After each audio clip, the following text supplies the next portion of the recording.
Hello everyone, मैं हूं doctor Arun प्रसाद Ayukta dental clinic से। और आज मैं जब यूट्यूब देख रहा था तो मुझे एक बहुत ही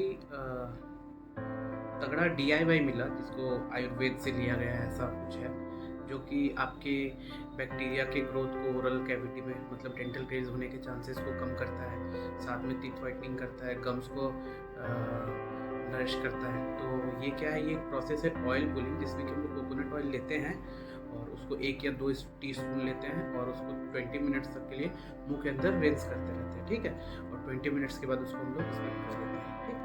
तो ये इसमें क्या बोला जाता है कि अगर आप ये रेगुलर 6 डेज तक करोगे तो आपको डेंटल कैरीज होने का चांसेस बहुत कम हो जाएंगे, ओरल हेल्थ अच्छा रहेगा और साथ में टीथ वाइट भी होगा। अब ये तो मैं करके नहीं देखा, पर मैं और भी इसके बारे में सर्च किया तो अमेरिकन डेंटल एसोसिएशन के द्वारा जो कोई स्पेसिफिक रिजल्ट नहीं आया है इसको लेके कि अगर आप ऑयल पुलिंग करते हैं तो आपका जो डेंटल कैरीज होने का चांसेस कम हो जाएगा या आपका क्या बोलते हैं उसको कि टीथ वाइट होगा। बस इतना मान सकते हैं, इतना हम लोग को ये माना जाता है कि जो कोकोनट ऑयल होता है वो थोड़ा एंटी बैक्टीरियल टाइप का कुछ होता है उसमें, जिसके कारण जो ओरल का जो माइक्रोबियल फ्लोरा है वो थोड़ा सा लो डाउन होगा, स्पायरोकिट्स वगैरह का जो कंसंट्रेशन है वो थोड़ा कम होगा। तो एक ओरल हाइजीन को ठीक रखने के लिए हम लोग इसको कर सकते हैं, बट उसके लिए हम लोग ब्रश ऑलरेडी करते हैं और माउथ वॉश करते हैं। माउथ वॉश अगर नहीं कर रहे हैं, ब्रश फ्लॉश कर रहे हैं, रात को सोने से पहले अगर हल्का गर्म पानी में नमक डाल के कुल्ला कर लेंगे तो मेरे हिसाब से मोर देन सफिशिएंट है, क्योंकि गर्म पानी अगर हम लोग कुल्ला कर रहे हैं गर्म पानी में नमक डाल के तो वो क्या करता है, हमारा जो स्वैलन गम है वो सबको वो नॉर्मल कर देता है, ठीक है। तो आप ऑयल पुलिंग भी कर सकते हैं, पर उसका बहुत ज़्यादा एविडेंस नहीं है कुछ कि आपका रिजल्ट वो कितना अच्छा है या कितने लंबे समय तक करने से कितना अच्छा हो जाएगा। और इसका जो एविडेंस है वो डेंटल कैरीज और टीथ वाइटनिंग में तो नहीं है, ठीक है। बाकी हल्का फुल्का जो स्टेन वगैरह चिपका हुआ रहेगा दांत में, अगर आप 20 मिनट्स तक वैसे भी रिंस करोगे थोरोली कोई चीज़ से, तो वो तो थोड़ा मोड़ा तो वाइट हल्का फुल्का हो ही जाएगा, जो चिपका हुआ वो हट ही जाएगा। तो लॉजिक यही है।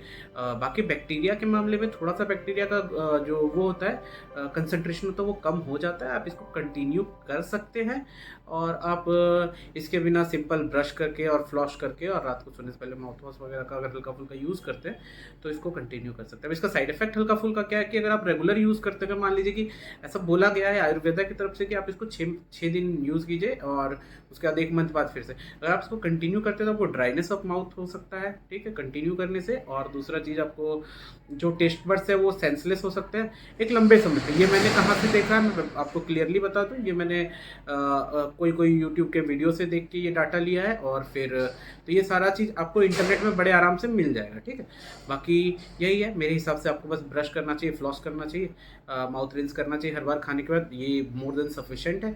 अगर इससे ज़्यादा आपको कोई दिक्कत होता है तो आपको डेंटिस्ट के पास जाना चाहिए। इससे दांत में जो कैविटी है वो चांसेस नहीं है कि जो कैविटी है वो पूरा हील हो जाएगा या जो दांत पीला है वो पूरा का पूरा वाइट हो जाएगा। तो ये सोचने वाली बातें हैं, ठीक है।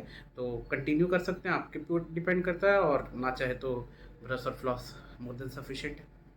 Thank you.